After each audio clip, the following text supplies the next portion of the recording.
You awake on day 2 and attempt to process the wild visions you had. Were they memories or premonitions?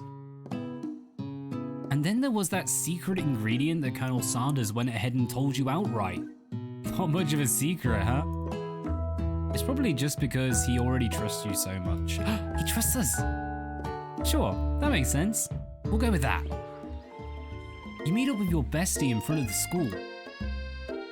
Before you can tell her about the encounter with the spork monster, she launches into a story of her own. Okay, I know this might sound a little strange, but I think I might be, I think I might like Clank. Like him? Like? I know, it sounds like it's moving too fast, but there's something about him. I like him. I like him. We got to talking after class, and he's actually a totally sweet guy. Not only that, but he's really smart. He told me all kinds of stories about Colonel Sanders. Did you know that Colonel Sanders was the most popular kid in his high school? No, but that does make complete sense. Yeah, but he was so popular that he was voted prom queen at a high school he didn't even go to, and was also the convertible that he himself rode in at the front of the homecoming parade. Wait, what? He was also the convertible that he himself wrote, so he turned into a convertible? I'm thinking maybe something got lost in pressure cooker language translation there. Yeah, just a little bit. Either way, maybe it'd be best if you took it slow with this new boy, like I am with Colonel Sanders. You and Colonel Sanders? The coolest guy in school, the most famous student to ever attend University of Cooking School Academy for Learning? You're a thing now? Definitely connected yesterday. Sure you did. You're great. Why wouldn't he be into you? I guess. Laughing at the implication that you and Colonel Sanders might be a thing is definitely not cool. You are great. You have an idea about how to prove your love is real. Well, if he's not into me, why did he tell me one of his secret ingredients? Your bestie's eyes light up. A secret ingredient? Yeah, I just said that. A secret ingredient. Is there a dramatic echo in here? Okay, chill, dude. Miriam checks to make sure you're alone before continuing. So this summer, while I was on vacation with my family, a lovely man approached me in the botanical garden where I was wandering. This can't be good.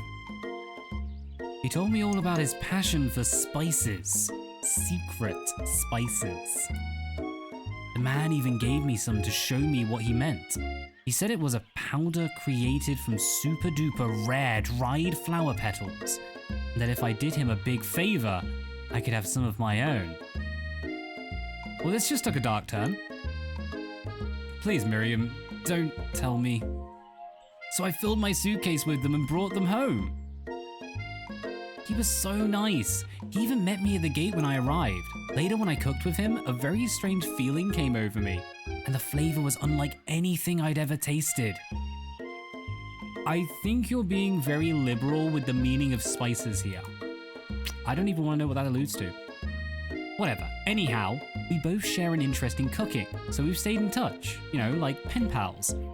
I bet you would love to know more about new spices. Well, I'm definitely not supposed to share Colonel Sanders' secret recipe. And besides, I only know the one ingredient, so I doubt it would be much use to anyone. Please, please, please. It would mean the world to me. No one has to know it came from Colonel Sanders. Ooh. What do you think? Should you protect Colonel Sanders' secret or share it with your bestie? Sorry, bestie. I'm gonna make him a fake one. You quickly think of a fake ingredient name. I don't know, how about Cuspel pepper? Cuscarelian? Cuscarelian. It was Eye of Newt. Oh, dude, seriously. I know, sounds like some kind of witch's potion, but what can you do? Eye of Newt? Wow! Her eyes light up imagining such a thing, and you figure that you've satisfied her curiosity and she'll move on. However, she immediately turns around and does some thumb typing on her phone that you can't quite see. That's probably not good. Before you can ask her to confirm that she was definitely not texting secrets to her people, you're interrupted. A wind rushes in. Cherry blossom petals fill the air. As Colonel Sanders arrives at the school on a horse with chickens on the saddle.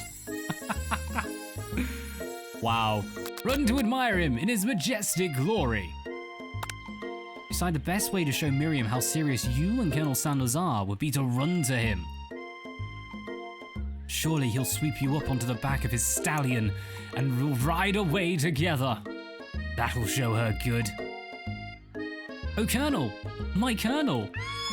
However, your sudden movement surprised the horse and it rears up, kicking you directly in the face. Oh, he might have made the wrong choice. The force of the blow completely knocks you out cold. In the darkness, you see a vision. Ooh, Bear, I am here to deliver you a message. Ah, this guy. It is important you remember this exactly as I say it. If you forget, the world could end. So know it's serious. I have been trapped in a realm beyond, but a great prophecy relies on my return. Only you can save me. All you need to do is repeat my name 3 times. And that name is... not listening. But before he can continue, you suddenly awake. Ah, jeez. Sorry, nameless student. You will make no return. But he turns out to like be the principal or something stupid. You awake to find Colonel Sanders tending to you. He roused you back to life with a satchel of secret spices. Or is that just his natural seasoned musk? Wow. Oh, lean in for a kiss. It's a little too fast. It's a little too fast. You know, we've got to edge our way into this. Got to slowly gain the secret to those spices. Let us compliment the horse's shoes. We were merely looking at them and appreciating their fineness indeed. Maybe you shouldn't be riding a horse to school, and maybe you shouldn't be running up to animals you don't know. It's hard to say who was in the wrong here. But one thing is for sure, Colonel Sanders is pretty dreamy. That horse has beautiful shoes. I could really feel how smooth and sturdy they were when they were pressing into my face. It hurts my faces. I think we're doing something good. Those love hearts seem to appear fairly consistently. There's Nasta here. No one truly appreciates good craftsmanship anymore. And with that, Colonel Sanders disappears into the school, leaving you and Miriam to follow. When you enter the classroom, you can see your 2 rivals, Ashley and Van Van. And Van Van are doing something bad. By the way they're hiding, you know it must be really bad. Like counterfeiting recipes bad. Experimenting with restricted ingredients bad. What the hell's a restricted ingredient? Oh, long pork, I get it. Summoning a demon bad. Nah, doesn't seem so bad. You try and get a peek over Van Van's hulking shoulder, but he sees you coming. Whoa there, little one. I'm not sure you're ready to handle this. Why don't you make like a bee and mind your own packs, honey? Tell them to stop acting immature, act like you're not interested in them, but really try and get a closer look. I don't want to see what it is. You sit near the rivals, but leave your back turned to them. You even hear Van Van mutter something that sounds a bit like a magic spell. However, he notices you eavesdropping. You try and cover your tracks and improvise an excuse. It's time for class and you're distracting the rest of us who want to learn. Now you've upset them. Oh, and you're the Emperor of Cooking, are you? You make the rules? I'm not sure you know a good meal if it ate you. Being the best chef in the world takes more than just culinary skills. It takes creativity. It takes panache. And it doesn't hurt to use a little evil. You finally get a look at what it was they were hiding, and you instantly recognize it. It's a book. Just like the one you found after your encounter with the spork monster. That's the same book I found last night in the quad. Ashley immediately elbows Van Van, who hides the book behind his back. I don't know what you're talking about. That book is a family heirloom, and its contents are secret. You notice that they haven't just been studying the book. They've got Pop pinned to the wall, and they're tossing potato skins at him as he tries to catch them in his mouth. We're playing! Pop, dude. Before you can dig in any further, you're interrupted by the arrival of more students. It's almost time for class. Beep, beep. Clank must be running late. He's in such a hurry that he rolls right over Van Van's meaty foot. Hey, watch it, you bucket of bolts. You watch how you're talking to him. He didn't do anything. Bzz, bump. Who do you think you're talking to? I've never heard such language, not even from a stand mixer. Womp womp. No, your mother was a stand mixer. Burps. Burps. Van Van jumps to attack Clank, but Clank shocks Van Van, sending him flying across the room. Protect me, Colonel Sanders. These crazed men are about to come to blows. I think it must be over me, but I'm not interested in either of them. Ashley's tone is completely changed in an instant. She bats her eyelashes at Colonel Sanders. Surely he must know that this is a ruse, right? A gentleman, get a hold of yourselves. Save it for the arena at least. Or don't. Honestly, what do I care? I've got lofty career aspirations to focus on. Maybe I can help you with your business plan. Just then, Sprinkles arrives. To signal the start of the class day. He's panting, which doesn't seem that abnormal. He's a professor, but he's also a dog.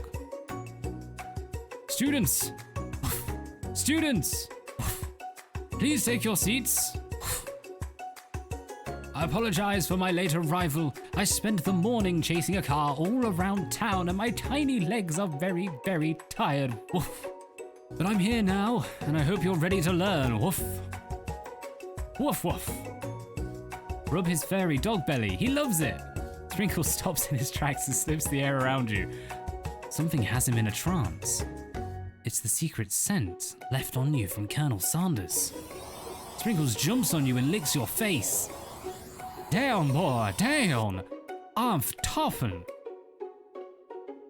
That command shouted by Colonel Sanders has snapped Sprinkles out of his trance. I wonder what's up with that. Sorry, I got a little carried away. After he catches his breath, Sprinkles regains control of the classroom. Without further ado, we'll review the global history of my favorite fowl, the chicken. Woof woof. Oh my days, I need to watch Blackadder again. Lord Flashheart, woof! You want to pay attention to the lesson, truly you do. Which is why in 1776, at the signing of the Declaration of Independence, it was a chicken who first signed their name. Woof. She can't help but daydream about Colonel Sanders, and you miss most of the important parts. When you come to, Sprinkles is holding a tray of food in front of you. Well, bear, woof. Naturally, this appears to you to be a sample platter, a glass of water, a shimmering pepper, a dog biscuit. Seems like a little bit of an obvious answer. The mighty biscuit. Because of the shape it's baked in, you assume the dog biscuit is a treat made by Sprinkles, an example of his own culinary talents, perhaps. You reach out for it when Sprinkles jumps up and bites onto your cooking apron. What kind of monster would steal a dog's favorite biscuit? Woof! Sorry! Oh crap, pissed off the professor. It's okay. I'll make you chicken. It's fine. Your apron is left in tatters. The entire class looks on in horror as you fall unconscious from the embarrassment. I never even got to taste it. Is this the end? You fade into darkness, but something is there. The Spork monster? Borko, what are you doing here? It's not your time, my friend. Your act of kindness has not been forgotten. You watch as your apron magically repairs itself. You won't have to live in embarrassment anymore. Sporko, you legend! Thank you, my friend, wherever you are. Which item do you want to sample? I guess I'll have a shimmering pepper. A brightly colored pepper stands out from the other items. It sparkles in a most eye-catching way. So naturally you reach out, grab it, and eat it right away. However, your body is not prepared for the heat. The pepper has triggered an intense spice hallucination. It feels like forever as you trip through the universe. My friend. Look at you. This guy again. I'm here to give you an important message. Woo. You must avenge my death and fulfill my destiny. Your destiny. Screw you, destiny. All you must do is... I was saying to fulfill your destiny. All you must do is... Sorry. I think I still got some spice stuck in my throat. It's fine. I'll work through. To fulfill the prophecy. You must... You feel yourself begin to regain consciousness. Oh, man.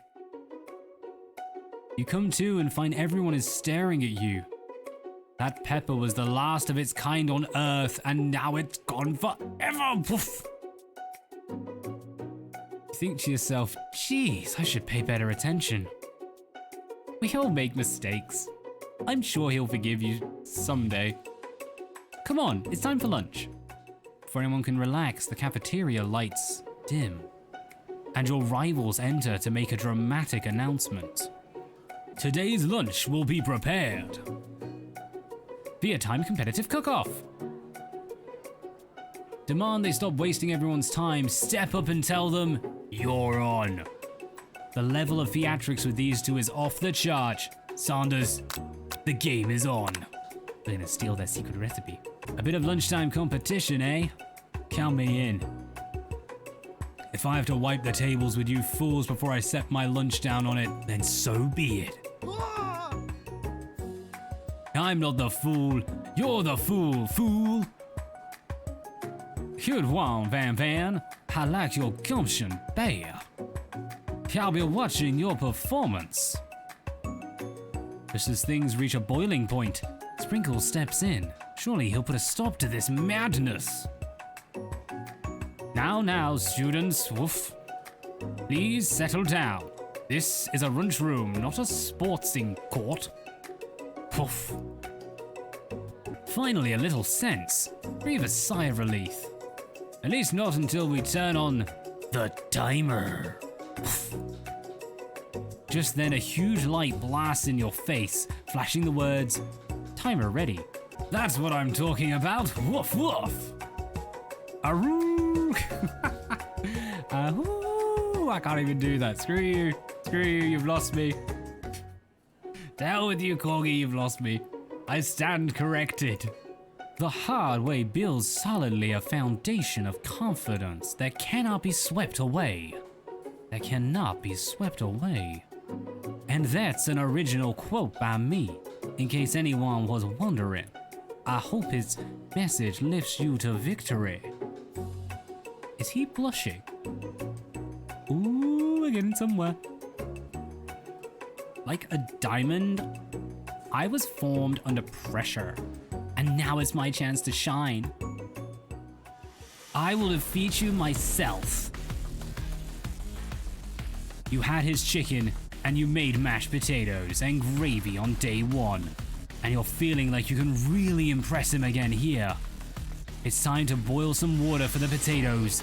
Think fast. If the timer runs down, you'll be forced to pick randomly. Ooh. It always boils 100 seconds after you turn the heat on. 100 degrees C. Always 100 degrees C. That's right. But how would you have even gotten to this school without knowing that? Winner gets to rub my furry belly. Let that enticing offer motivate you. Woof, woof. You're going to need to season this chicken before you cook it. You don't know Colonel Sanders' recipe exactly, but you have an idea. How many herbs and spices did he say he used? 11. That's right. You might not know all of the ingredients yet, but at least you're headed in the right direction. Tail wagging intensifies. Woof woof.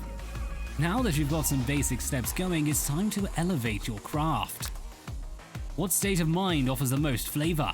Vigilance, trust, gratitude. I am thankful for my ingredients and thankful they will be enjoyed. You must never take this opportunity for granted if you hope to succeed.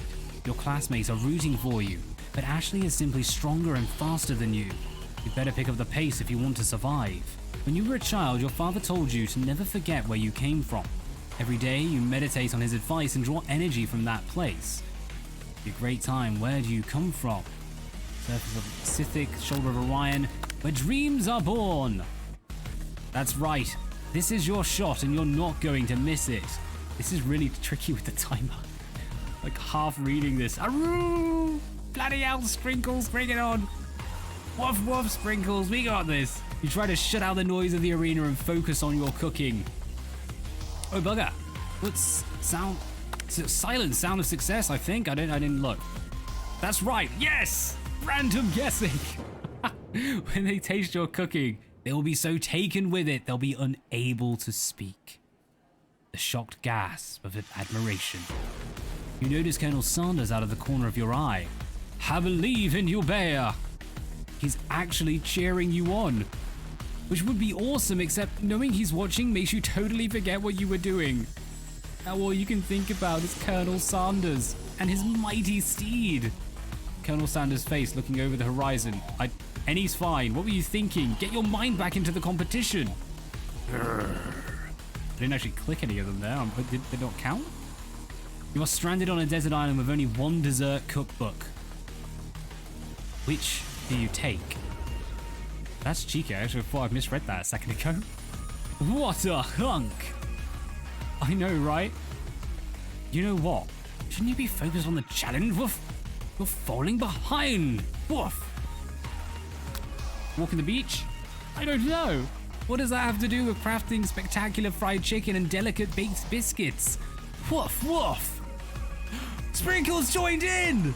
You're finally struggling to keep up. At the next station over, Ashley has already begun plating elements of her dish. It's colourful and complex. To make up time, you toss your biscuit dough into a stand mixer. As you do, the crowd gasps. Yikes. Zipped. I know you love nothing more than seeing a fellow appliance utilized in a kitchen battle, but sometimes that means sacrificing the personal touch. You might not have any hands, but Bear does, and a good chef needs to be touching the dough to know when it's properly mixed. There's an easy way and a hard way. You don't get far by going the easy way. When you hear everyone talking, you realize how serious your error was. You immediately shove your hand into the mixer to rescue your dough before it's over-mixed. Bear, no! We are not fast enough, and your hand gets stuck. Oh, that's grim. It's immediately crushed by the quickly spinning beaters. There's no way you'll be able to use that hand for the rest of the match. Colonel Sanders shakes his head in shame. What you often find is that the easy way can turn out much more difficult. Everyone stop what you're doing right now. This battle is over. Woof. It can't be. I was so close to finishing my dish. Sweetheart, look at your hand. You simply can't go on. Woof. Aw, that's too bad. And here I am with a completed dish, ready to serve. Surely that makes me the winner by default. No, it wouldn't be fair to compare the two on account of Bear's injury. Woof. You see Sprinkles begin to lick his doggy chops as he locks onto the dish. But I suppose you should at least tell us what you prepared. Woof. Woof woof. Well, because I'm the sweetest, I skip straight to dessert. Under this white chocolate dome, you'll find a wide array of delights, taking you on a journey of flavor that tastes good and tells a story of excellence. I was going to ask Bear to do the honor, but since you're injured, I'm afraid that pouring this creamer of delicate hot chocolate sauce might be too difficult. Colonel Sanders, if you wouldn't mind lending me your strong, steady hand. Colonel Sanders pours the hot chocolate sauce on top of the dome, causing it to melt away, revealing the ingredients hidden within. Inside, you'll find a delicate fried cheese croquette atop a slice of honeycomb, ice cream 2 ways, tender nougat, and pearls of blueberry gelée. I have no idea if I even pronounced half of those words right. Colonel Sanders seems intrigued, but perhaps not impressed as he dips his finger in the white chocolate sauce. Dips his fingers in the chocolate sauce. Simplicity is not your strong suit, is it, Ashley? Oh, you? As he places a sauce-covered finger into his lips, Ashley leans over and whispers something into his ear. A dab of sauce sticks to his moustache. Put yourself between Colonel Sanders and Ashley. Internalize the rage. We are a bear of rage. The rage burns so intensely within your eyes that they burst into flames. The flames cause your eyebrows to get... Oh wait, that's actually literal? Our eyebrows are now fire and ash, and they fall off of your face, which means people will have a hard time understanding your emotions for the rest of the semester. Perhaps forever. Embarrassed and ashamed by your poor performance, not to mention your crispy fried brow, you run for the quad to be alone. Beautiful weather feels like an insult. Inside of you a storm rages. It's Colonel Sanders. He's probably here to tell you that he and Ashley are in love and have decided to get married. And he won't even ask you to cater his wedding because you're a terrible chef and an awful person. You try to hide from him, but he approaches you directly. I know you're hurting right now. Not just from the devastating loss, but from that run-in with the mixer and that small fire. We should get that checked out. I'm fine. Can't you just leave me alone? A loser.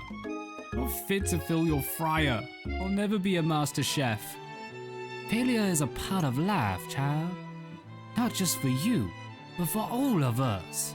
Do you think I've never failed at anything before? That's exactly what I think. Well, then think again. I wasn't always the man you see before you, enrolled in culinary school, incredibly handsome, successful, and motivated. Wow, Colonel Sanders spit up himself? Well, handsome, sure. I was born that way. But I've walked other paths and arrived at dead ends. I was passionate about life, but I failed as an obstruction. But failed as an obstetrician. What the hell is an obstetrician? Wait, is this real? Apparently an obstetrician is one who specializes in pregnancies, basically, helping deliverance of babies. But, like, is that true? This is okayed by KFC, so some of this must be true, right? My mind is blown. I was passionate about justice, but I failed as a lawyer. Your southern accent, I doubt you would have failed, my good sir. I was passionate about livestock, but I even failed as a mule handler. That one was especially humiliating. Mules can be so cruel. I lost my business partner to a gunfight, and I lost my innocence when I picked up a firearm and put a bullet in my rival. He survived for a while anyhow. I didn't know. He will see my delicate ribbon tie, my well-kept beard, and assume that I've got it all together. Which is true now, but it hasn't always been. Sound like this guy could really use a hug. I resolved then that I was going to amount to something. No amount of hours, labor, or money would deter me from giving the best I had to give. As Colonel Sanders changes focus, you can see something ignite inside of him, a burning passion. One has to remember that every failure can be a stepping stone to something better. My new dream is pure, it's honest. It's something that a humble man in a crisp white suit can be proud of. I will create a new chain of chicken restaurants that will bring joy to the entire world and make up for my past misdeeds. Yay! Just as your moment grows intimate, you're interrupted by a threatening, shadowy presence.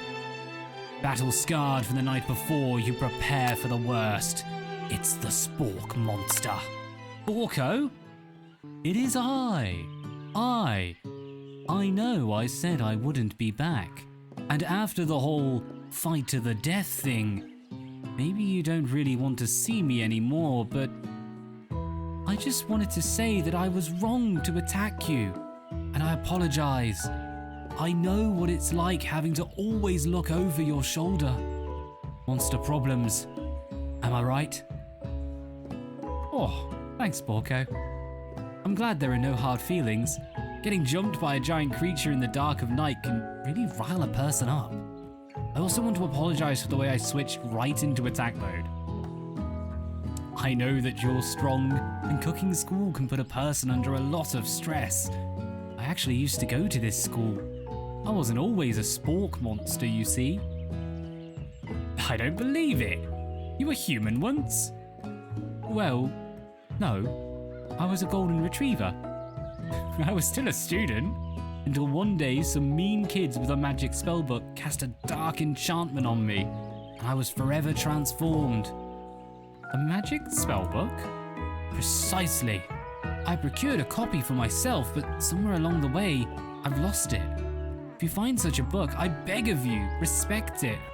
You're a powerful chef, and shouldn't rely on such dark and evil magic. No, you should be protecting the innocent from those who would cheat them through sorcery and guile. If you need me, don't fear. I will be there. It sounds like there are some bad cooks in the kitchen of Lath. There. Together, I am sure we can defeat them. Back to my hideaway and we can discuss. A personal invite? Can't imagine what Colonel Sanders' home must be like, but it sounds like you're about to find out. Stepping inside Sanders' home, surrounded by his things, you start to feel a special bond with him. Looks like you live such an exciting life, Colonel Sanders. That is an amazing picture, and I so badly want that to be true. One day, that will be my child. Excellent. Every day can be an adventure, child, if you approach it with the right attitude. Long ago, I made the decision to never stop searching, never stop working, never stop imagining. Have you been working on any new recipes of your own lately? I'm always excited to talk about food with another ambitious chef. Well, there is something. It's just a side dish that I've been tinkering with, trying to find the right balance of flavors and textures. I'm not sure I've nailed it yet, but I'm close. Colonel Sanders' eyes perk up as he starts to wonder what dish you might be describing.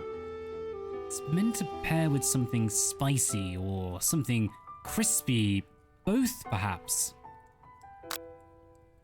Now you've got him right where you want him. Should you reveal your new creation to him? Keep it a secret just for you. I think we should reveal it, for it would pair ever so nicely.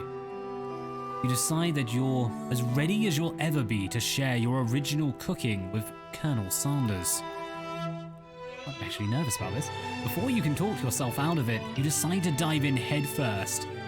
You reach into your lunch bag for a special dish that you've been keeping on ice all day.